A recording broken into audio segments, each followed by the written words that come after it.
Como decía Yerling, hoy estamos muy juiciosos, muy juiciosos. Esa palabra no se usa mucho aquí. Es colombiana, ¿verdad? Sí, estamos muy callados, muy serios. Un gusto, hermanos. Buenos días. ¿Cómo están? Compartir con ustedes un ratito esta mañana. Para mí siempre es un gusto, un honor poder compartir de la palabra y de lo que está en mi corazón y que deseo transmitirles. Espero que sea de mucha bendición. Hoy quisiera hacerles una pregunta para empezar. Quisiera preguntarles, ¿cuándo fue la última vez que a usted se le movió el piso? Sí han escuchado esa frase, que cuando se me movió el piso, la gente dice, es que eso que me pasó hizo que se me moviera el piso. Sí, tal vez los más jóvenes, no sé, les pasa que conocen a alguien, ¿verdad? Y que les gusta y entonces dicen, es que a mí esa muchacha, a mí, no sé, me movió el piso. Sí, les pasa. O se acuerdan cuando les pasó. O cuando yo veo Yerling y cada vez que yo veo Yerling se me mueve el piso. Sí. Ahora que se levantó y se me movió el piso. Tal vez en ese caso, en ese ejemplo, no es tan malo, ¿verdad? Pero hay muchas otras ocasiones en nuestra vida en las que el hecho de que se nos mueva el piso de algo no es tan agradable, ¿verdad? Por ejemplo, en el trabajo, ¿verdad? Que pasó algo y yo sentí que se me movió el piso, ¿verdad? En el trabajo, en la situación económica de la familia, ¿verdad? Incluso en las relaciones con otras personas, con nuestras familias, con nuestros hermanos. A veces pasa algo y se nos mueve el piso. Sí, están logrando identificar esos momentos. No es bonito, no es agradable. De hecho, a nadie le gusta que literalmente se le mueva el piso, ¿verdad? Cuando tiembla, por ejemplo, ¿cómo nos sentimos? Tiembla, ¿verdad? Y uno dice, bueno, pero ¿qué es esto? Estoy aquí sobre esto que se supone que es firme, ¿verdad? Se supone que aquí donde estoy parado es firme, no se tiene por qué mover, y aún así se mueve. Uno se siente, ¿cómo se siente uno? Uno se siente vulnerable, ¿verdad? Uno se siente como que en eso que confiaba ya no confía tanto, ¿verdad? En eso que tenía ahí sobre mis pies, sobre donde estaba parado, resulta que ya no confío tanto en eso, se me movió. Y es peligroso, ¿verdad? Porque al final uno se puede caer, se puede golpear, se puede lastimar. ¿Ok? Entonces, ya más o menos van entendiendo a qué me refiero. Si no estamos parados donde tenemos que estar parados, nos podemos lastimar.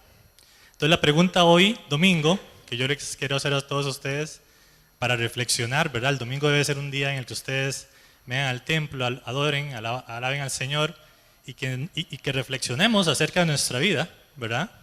Es el propósito, a través de la palabra. La pregunta es, ¿cómo está su piso espiritual? ¿Ok? Usted, ¿sobre qué está parado espiritualmente, por así decirlo, ¿verdad? ¿Cuál es su fundamento espiritual? Y el propósito principal de esta mañana es fortalecerlo para que usted entienda que si usted está sobre el fundamento principal, amén, si usted está parado sobre el fundamento principal en su fe, usted está sobre roca rígida que no se mueve. Amén. Gracias, Padre, por esta mañana. Gracias porque nos permites reunirnos una vez más en tu casa. Gracias porque nos has acompañado, nos has dado la oportunidad de alabarte, de cantarte. Y ahora, Señor, de estudiar tu palabra, de llevarnos, Señor, a través de las Escrituras y que tú hables en nuestra vida y nos muestres qué es lo que tienes que decirnos en esta mañana y que a través de eso nos sintamos fortalecidos y que podamos también incluso hacer cualquier ajuste que sea necesario en nuestras vidas, para tu gloria, para tu honra. Amén. Vamos a ir a Primera de Corintios, si me ayuda ya nuestro amigo John, Melanie también que está por ahí. Primera de Corintios capítulo 3, versículo 11. Vamos a estar leyendo varios versículos, entonces si usted no los encuentra rápido, no se preocupe, ahí les vamos a estar poniendo en la pantalla, o si no, yo les voy a estar leyendo. Primera de Corintios capítulo 3, verso 11, porque nadie puede poner otro fundamento que el que está puesto. ¿Cuál es? El cual es Jesucristo. Entonces, en cuanto a nuestra vida espiritual, en cuanto a nuestra vida de fe, Pablo aquí lo deja bien claro. El fundamento tiene que ser Jesucristo, nada más, ¿verdad? Ahora cantaba nuestra hermanita Isa, que no canta muy bien, por cierto, ella.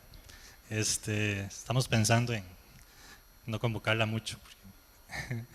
Qué lindo que canta Isa, ¿verdad? Ella decía eso, ¿verdad? Y los hermanos, Jesucristo basta, ¿verdad? Él es nuestro centro, nuestro fundamento. Y Pablo nos lo deja bien claro ahí en la carta. Si yo le digo a usted entonces, ¿qué significa que Jesucristo sea el fundamento? Entonces ahí empezamos un poquito ya a analizar, ¿verdad? Porque tal vez yo le digo a usted, el fundamento es Jesucristo, y usted dice amén, ¿verdad? Pero ahora sí, ¿qué significa eso? ¿Qué significa que Jesucristo sea el centro? El mismo apóstol Pablo, en la carta a los Romanos, capítulo 10, verso 9, y esto lo vamos a encontrar en muchas partes, tal vez del Nuevo Testamento, en muchas cartas, pero aquí yo se los quiero resumir como Pablo lo está diciendo, Romanos capítulo 10, verso 9. Esta es la palabra de fe que predicamos, 2 puntos, verso 9. Que si confesares con tu boca que Jesús es el Señor y creyeres en tu corazón que Dios le levantó de los muertos, serás salvo. ¿Ok? Entonces Pablo aquí, antes de seguir, antes de adentrarnos un poquito más a lo que viene siendo el tema principal de hoy, Pablo viene a decirnos 2 cosas principales que tienen que ver con la salvación. El confesar con nuestra boca, ¿verdad? Entonces la pregunta aquí viene siendo, usted ya dijo, o tal vez más importante aún, usted ya expresó con su cuerpo, físicamente, con sus acciones, con sus manos, con sus pies, que Jesús es su Señor.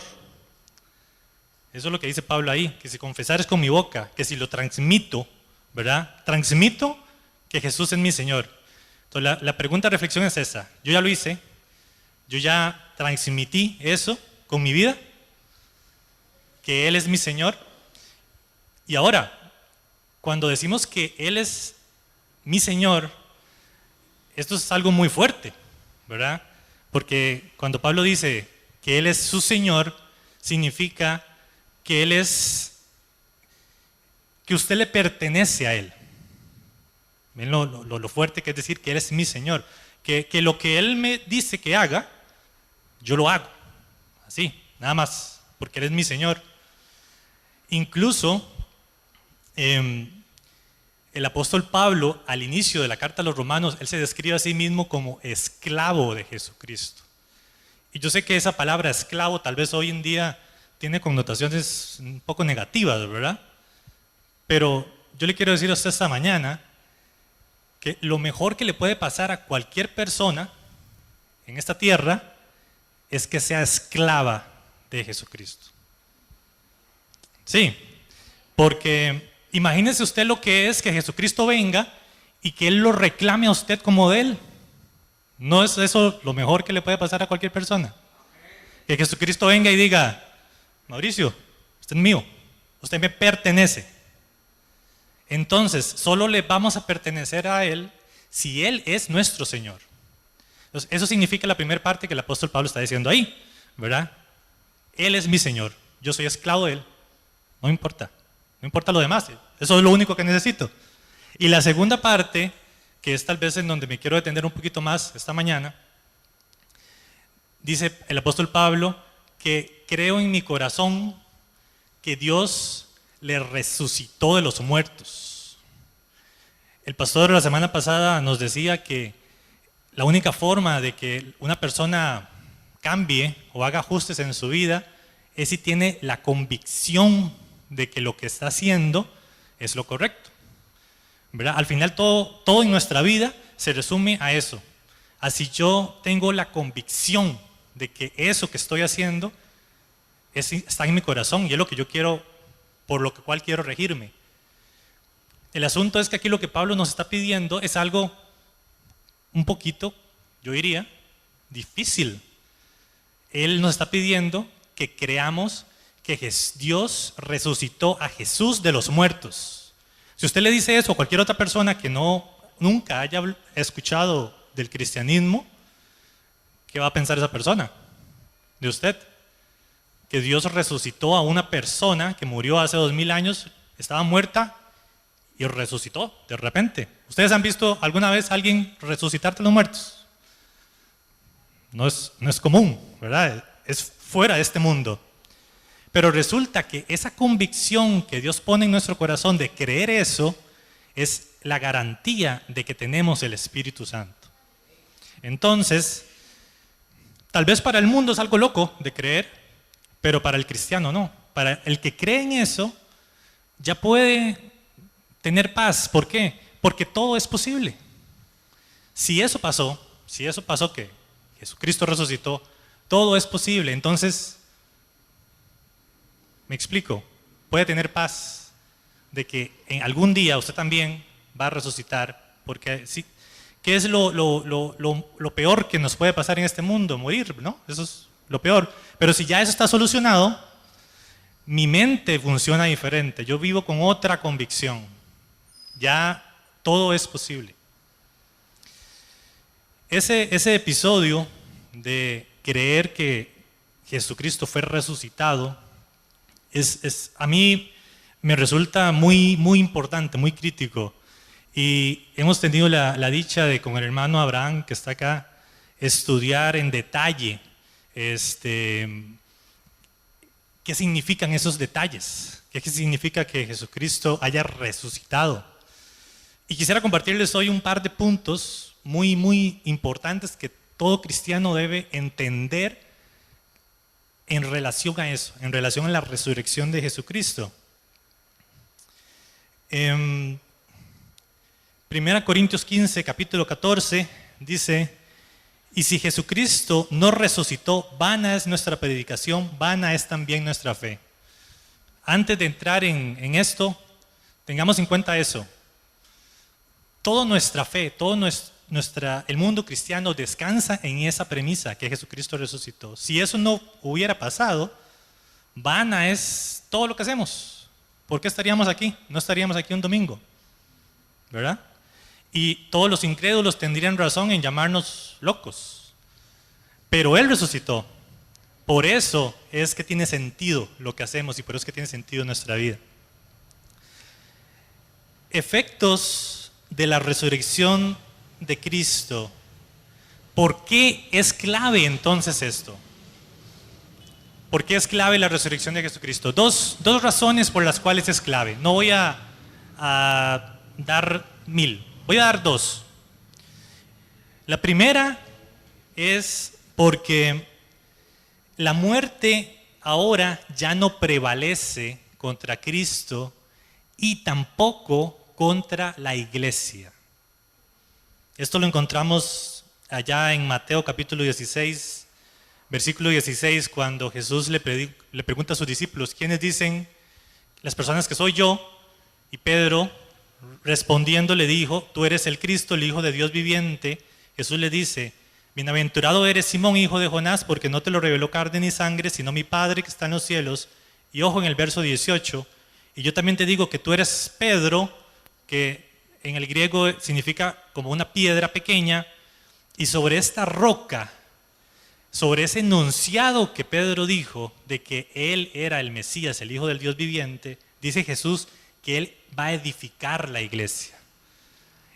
La iglesia, por primera vez se menciona en el Nuevo Testamento acá, Jesús ya tenía un plan a futuro de edificar la iglesia. Eso que nosotros estamos haciendo acá, ya él lo tenía proyectado en este momento cuando se lo explica a Pedro.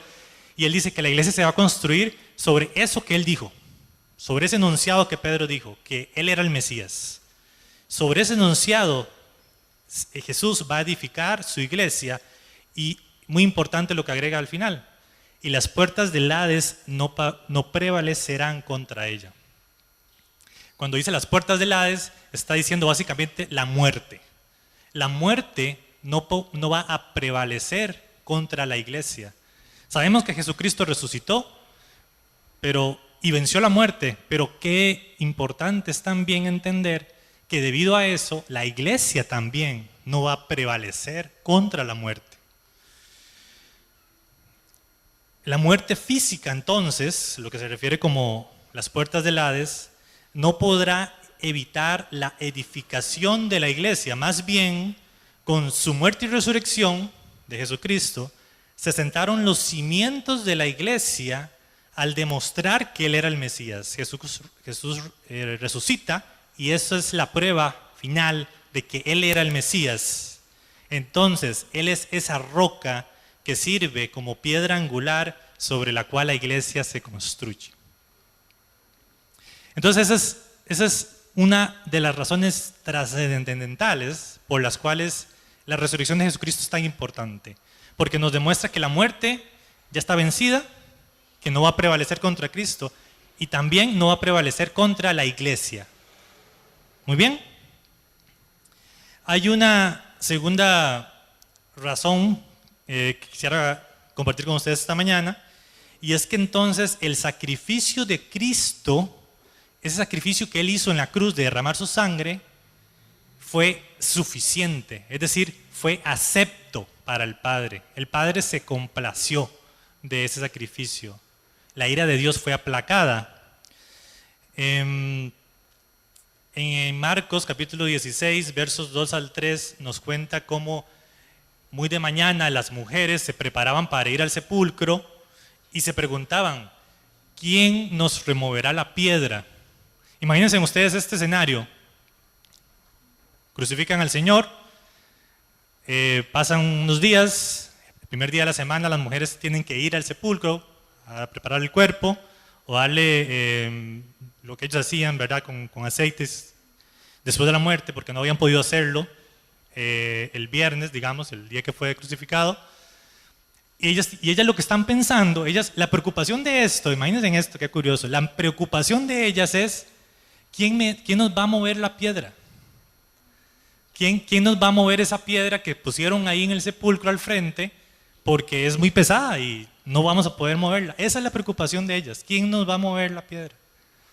Pero esa piedra, el predicador Charles Spurgeon lo comenta, hace una analogía o una referencia a esa piedra muy bonita. Él dice que la piedra del sepulcro movida indica que el sacrificio de Cristo es acepto, por tal razón la muerte ya no le puede retener, es decir, Él ha sido liberado. Jesucristo muy fácilmente hubiera podido haber resucitado y hubiera podido aparecer en otro lugar. Pero ¿por qué la piedra se movió? ¿Nunca se han preguntado eso? ¿Por qué la piedra apareció movida? Simplemente Él pudo haber salido del sepulcro, ¿no? Hemos visto después de resucitar que Él tenía incluso la capacidad de atravesar paredes, ¿verdad?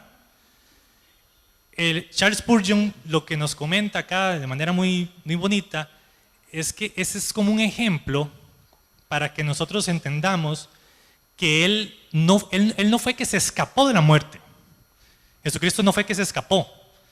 Él no fue que estaba prisionero y huyó de la muerte. No. Jesucristo fue liberado. La puerta del Hades se le abrió para que Él saliera de la muerte. Y eso es muy importante entenderlo, porque eso significa entonces que la muerte ya no lo domina. Él ha sido justificado. Él ya ha sido declarado justo por el Padre. El sacrificio de Él fue acepto para el Padre. Entonces, ese factor es muy importante que lo entendamos, que Jesucristo venció la muerte y ha sido liberado de la muerte. Así también nosotros algún día, si creemos en Él, vamos a también ser liberados de la muerte. No vamos a estar en fuga de la muerte, Significa que la muerte ya no nos domina. Muy bien. Sí. Amén, ¿verdad? Para todos los que creemos en Jesucristo. Exactamente, en ese momento fue clave. Entonces, esos eran los dos puntos que yo quería comentarles con ustedes esta mañana, porque estaba en mi corazón el hacerles ver que sí, venimos a la iglesia, participamos de muchas actividades y caminamos en este mundo, pero al final nos tiene que regir una convicción que es que semejante cosa, Jesucristo resucitó, ocurrió, y todo lo que eso trae por consecuencia. Eso es motivo suficiente para cambiar cualquier persona. Por eso es que van de la mano, por eso es que Pablo dice, Él es su Señor, pero también usted cree que Jesucristo resucitó de los muertos. ¿Qué clase de Señor sería, o en qué clase de Señor estaría yo poniendo mi fe si Él no resucitó? Pero Él resucitó. Yo puedo confiar en Él. ¿Qué clase de poder? ¿Qué clase de poder para yo confiar en ese Salvador? Ninguna otra persona, ningún otro líder humano que haya existido en este mundo, por más carga que sea e intelectual que sea, se puede comparar a eso. Resucitar, vencer la muerte. Por eso en eso, si tenemos nuestra confianza en esa premisa, todo cambia, todo es diferente. Muy bien. Ahora, la segunda parte, hermanos, es compartir con ustedes vamos a compartir 4 nada más, implicaciones de que Jesucristo sea nuestro fundamento. ¿Sí? Ya dijimos que nuestro fundamento espiritual solo es uno, ¿verdad? Jesucristo. Por más que quieran otros poner otros fundamentos a la fe cristiana, Pablo lo deja muy claro, solo es uno, es Jesucristo. Él es el fundamento. Ahora, ¿qué trae como consecuencia eso en nuestras vidas? ¿Qué implica eso? Una cosa que implica es que andamos ahora por fe. ¿Ok? Si Jesucristo es nuestro fundamento y nosotros creemos que Él es nuestro Señor, le resucitó de los muertos, ahora nuestra vida ya es diferente. Ya ahora no andamos por vista, sino andamos por fe. Y esto lo encontramos allá en 2 Corintios 5. Voy a leer el verso 1 que dice, porque sabemos que si nuestra morada terrestre, este tabernáculo, refiriéndose aquí Pablo al cuerpo, ¿verdad? Nuestra morada terrestre de nuestro cuerpo, se deshiciere, tenemos de Dios un edificio, una casa no hecha de manos, eterna en los cielos. Entonces ya Pablo nos está hablando de lo que nos espera. Y en el verso 6 dice, así que vivimos confiados siempre y sabiendo que entre tanto que estamos en el cuerpo estamos ausentes del Señor, porque por fe andamos, no por vista. Y ustedes tal vez han escuchado esa frase, ¿verdad? Que andamos por fe, no por vista. ¿Qué significa eso? A mí siempre me gusta preguntarme, cuando ustedes lean algo, andamos por fe, no por vista. Suena muy bonito, ¿verdad? Pero ¿qué significa? ¿Qué significa andar por fe? Resulta que esa palabra fe solo tiene sentido si va acompañada de otros verbos, por así decirlo. Creer solamente se puede andar por fe si creemos. Y ya lo hablamos, ¿verdad? Esa convicción que tenemos de que Jesucristo es quien es y que es nuestro Señor. Andar por fe implica creer. Solamente creer. ¿Qué más implica andar por fe? Si yo le digo a usted, ahora en este mundo, usted lo que tiene que hacer es andar por fe. Implica creer, por supuesto, pero implica algo muy importante también. Implica hacer. Y el apóstol Santiago, en toda su carta prácticamente, ese es el tema que él desarrolla. Que la fe por sí solas no cuenta, la fe tiene que ir acompañada de acciones. Santiago capítulo 2, verso 17, así también la fe, si no tiene obras, es muerta en sí misma.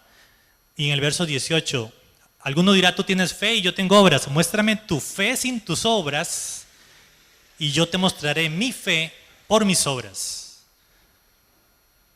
A veces no es necesario andar corriendo diciéndole a todo el mundo la gran fe que yo tengo en Jesucristo. A veces basta simplemente hacer algo, ¿verdad?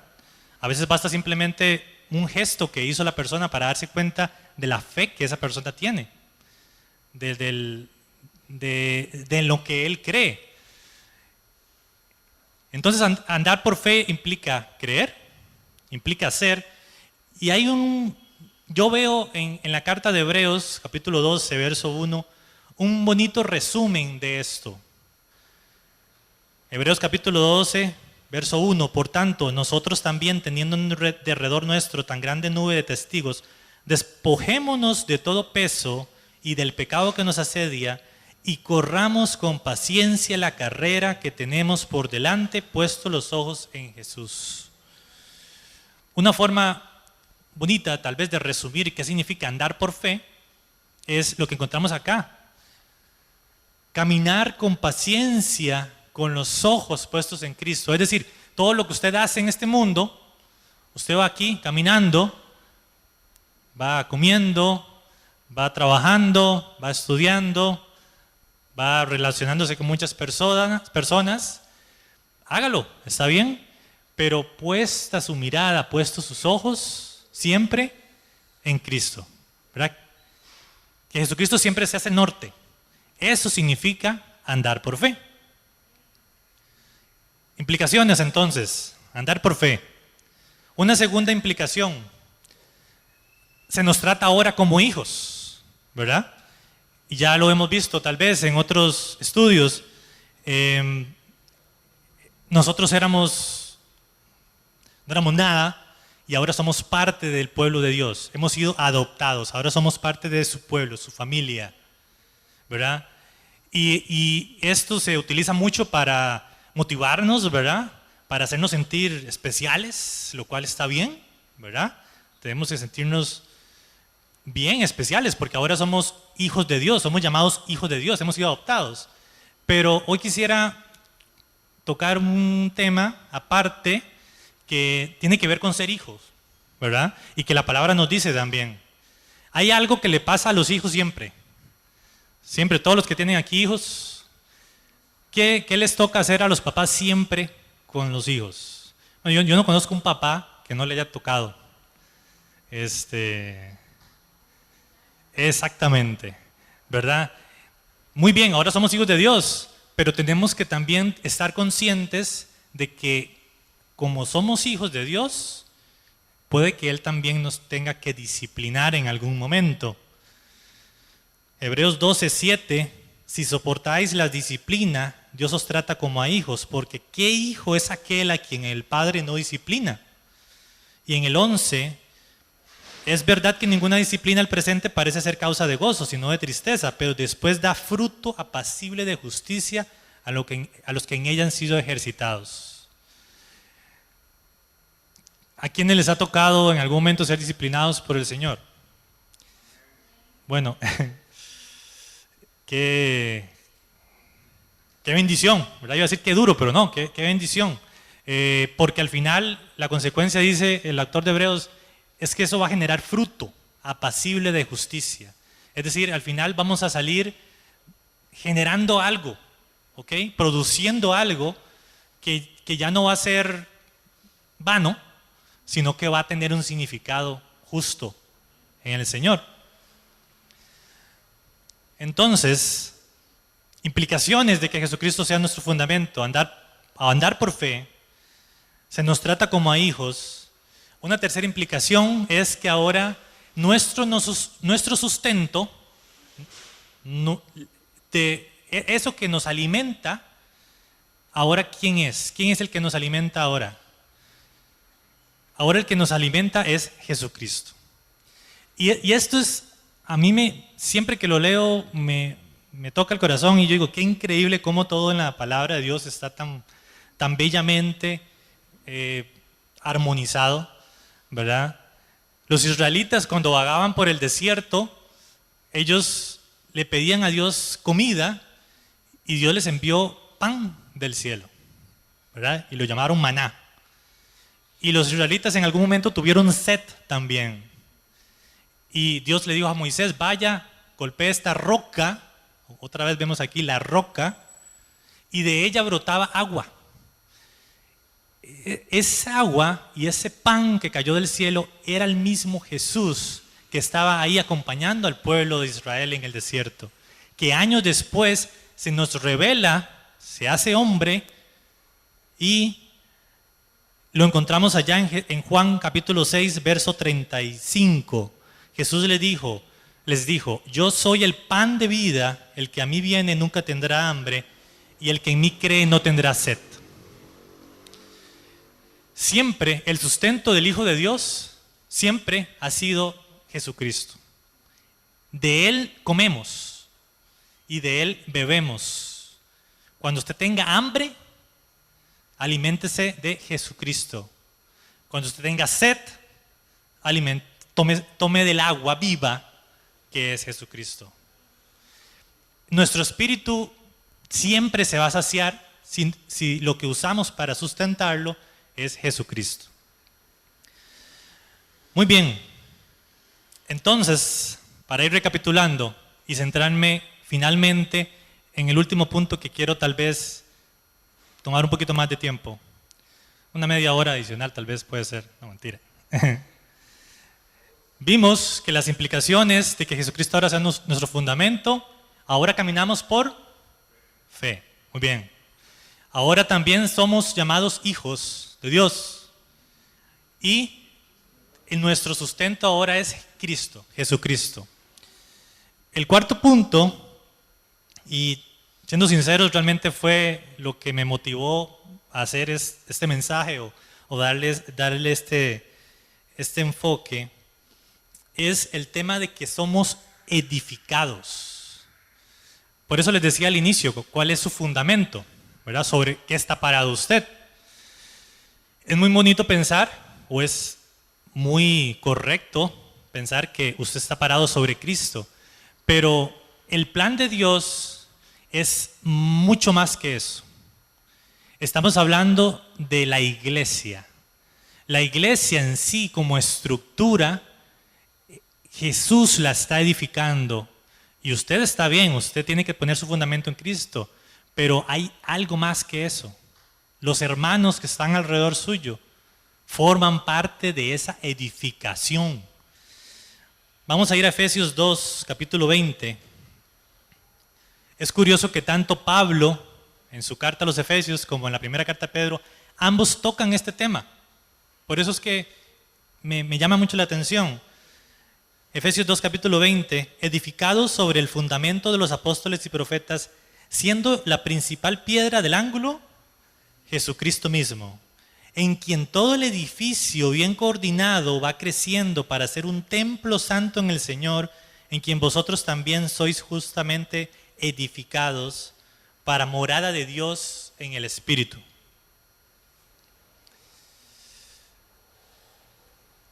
Véalo así. Y voy a tratar de transmitir la gravedad de lo que estoy pensando para ver si usted puede también entender la gravedad de estas palabras. Usted es la casa de Dios. Usted es donde vive Dios. Había una canción hace tiempo que decía, ven a la casa de Dios, ¿verdad? No sé si se acuerdan, ¿verdad? Pero realmente la casa de Dios somos nosotros, no es esta estructura, ¿verdad? Es usted es la casa de Dios. Entonces, ¿está usted consciente de esa gravedad, de eso que estamos diciendo? Yo trato tal vez de imaginármelo así. No sé si ustedes en algún momento han estado en un lugar, no sé, en algún palacio, en algún templo rodeado de oro así, o trate de imaginarse el templo de Salomón, ¿verdad? Esa clase de majestuosidad, ¿verdad?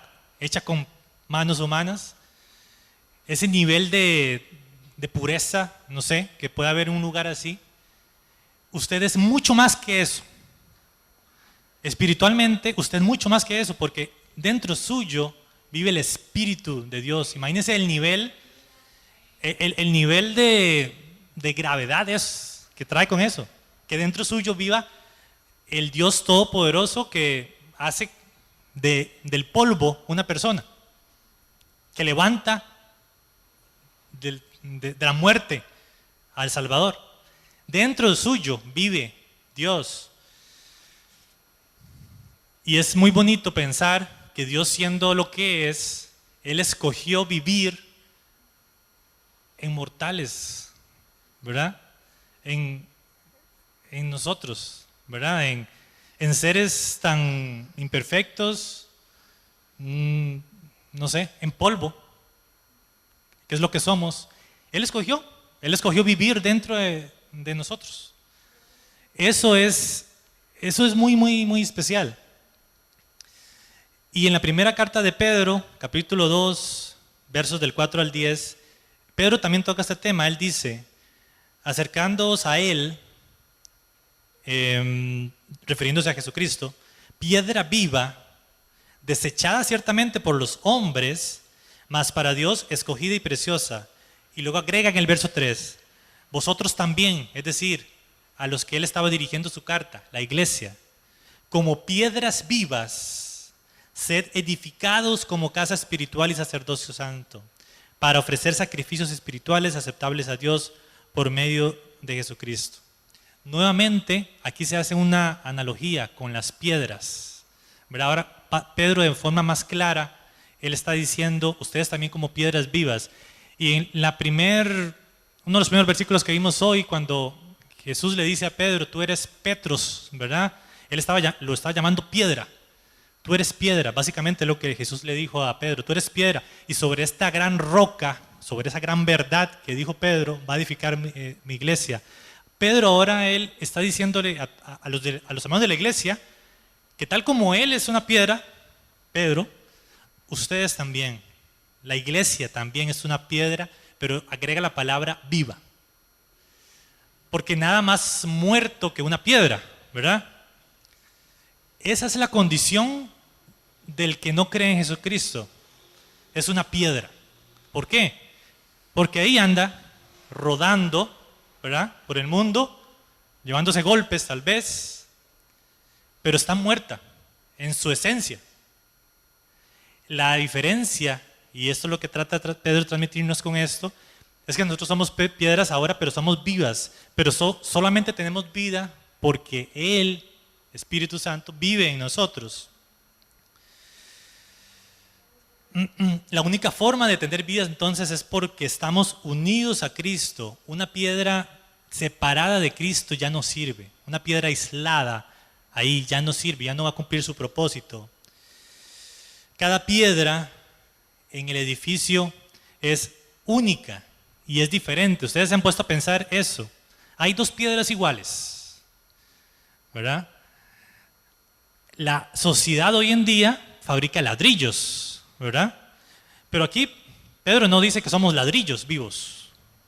Él dice que somos piedras vivas. Cada piedra es diferente una a la otra.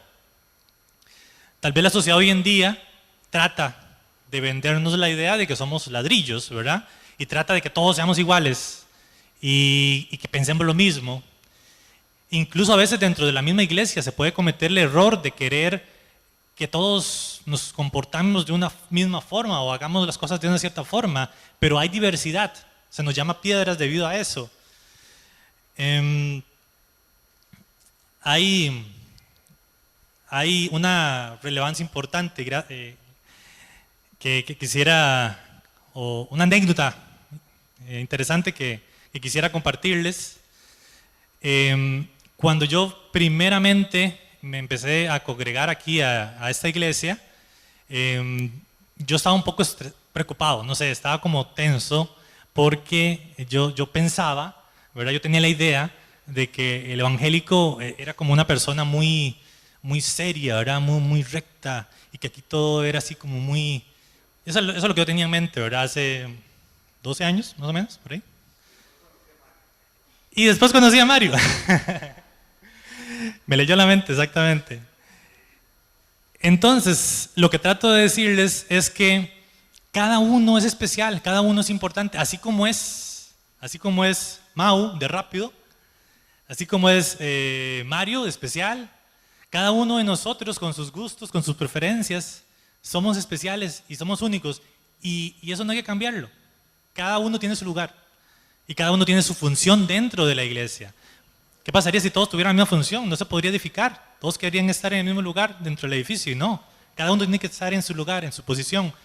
El pastor la semana pasada nos decía que cada uno tiene su función y está en usted el reflexionar acerca de cuál es el rol que Dios le ha puesto y para qué sirve y para qué no sirve también. Amén. Muy bien. Para cerrar, quisiera nada más recapitular cuál es su fundamento espiritual. Si su fundamento espiritual es Jesucristo, usted tranquilo, usted está sobre roca firme. Si su fundamento espiritual no es Jesucristo, haga que sea Jesucristo. Pídale a Dios que hable su corazón y que el Espíritu Santo venga a morar en usted. Eso va a traer como consecuencia mucha bendición. Usted va a empezar a andar ahora no por vista, sino por fe. Va a ser hijo de Dios ahora, va a tener un padre. A veces lo van a disciplinar, no pasa nada. Es para producir frutos. Su sustento diario ahora va a ser Jesucristo. De Él se va a alimentar usted ahora en adelante y de Él va a beber. Y también sea consciente de que usted es parte de un proyecto más grande. El proyecto de Dios más grande que se llama Iglesia. No sé si ustedes en algún momento, por ejemplo, cuando visitan una gran ciudad y están no sé, y llegan a ver un edificio majestuoso, tal vez en alguna ciudad hay siempre edificios así que son como, o estructuras que son muy majestuosas y que son muy bonitas, ¿verdad? Qué sé yo, no sé, la Torre Eiffel, una cosa así, ¿verdad? Y ustedes se ponen a ver ese edificio desde cualquier lado de la ciudad y eso es lo que llama más la atención, ¿verdad? Es como la perla de ese lugar. Yo quisiera terminar reflexionando acerca del hecho de que si cerramos nuestros ojos y que sean los ojos espirituales los que vean la creación, la estructura más bonita y más majestuosa que pueda haber sobre la tierra, el edificio más grande y bonito es la iglesia. La iglesia es ese edificio que va a ser la perla de la creación, que es la perla. Y usted es parte de ese edificio. Por eso tiene que sentirse especial, tiene que sentirse bien, porque ahí mora Dios. Él escogió vivir en la iglesia. Amén. Gracias, Padre, por esta mañana, porque nos has permitido compartir. Gracias por la vida de mis hermanos, que nos has guardado, que nos has permitido estudiar acerca de este tema. Bendícelos, Señor, renueva sus fuerzas, haz, Señor, que puedan tener paz y que su espíritu se vea fortalecido al entender que tú has escogido vivir, morar a través de tu Espíritu Santo en nosotros y que tu iglesia, Señor, siga siendo edificada, que nosotros podamos ser también instrumentos y tener nuestro rol, nuestro lugar en tu proyecto. Guárdanos, Señor, en este día, llévanos con bien por Cristo Jesús. Amén. Muchas gracias, hermanos. Tengan un bonito día.